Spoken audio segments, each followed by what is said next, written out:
75 லட்சம் கோடி டார்கெட், 10 லட்சம் கோடி வந்துருச்சு. நான் அன்பிற்கினிய நாம் தமிழர் கட்சியினுடைய அந்த அன்பு சகோதரிக்கு சொல்லுவது, போயிட்டு வந்ததிலே முக்கியமானது எது தெரியுமா? 2 லட்சம் மாணவர்களுக்கு கூகுள் மூலமாக ஆர்டிபிஷியல் இன்டெலிஜென்ஸ் என்று சொல்லக்கூடிய செயற்கை நுண்ணறிவு பயிற்சியை மாண்பவை முதல்வர் ஸ்டாலின் அவர்கள் கையெழுத்து போட்டிருக்கிறார்.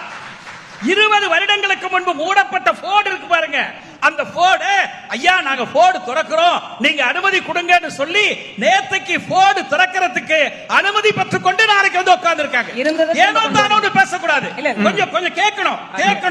ஏனோ தானோன்னு பேசக்கூடாது. நான் பேச ஆரம்பிச்சேன்னா எப்படி வெடிப்பேன்னு எங்க யாருக்கு தெரியும்? 75 லட்சம் கோடி அது இலக்கு, 10 லட்சம் கோடி வந்திருக்கு சொன்னீங்களே. உங்க ஒய்ஃபுக்கு 1000 ரூபாய் அம்மா, நானே கூட்டத்தில் சொல்லியிருக்கேன், என் ஒய்ஃபுக்கு 1000 ரூபாய் போட்டா அது ஏற்கனவே வாங்குற 1 லட்சம் ரூபாய் சம்பளத்தோட 1,10,000 அது செலவு செய்யாது.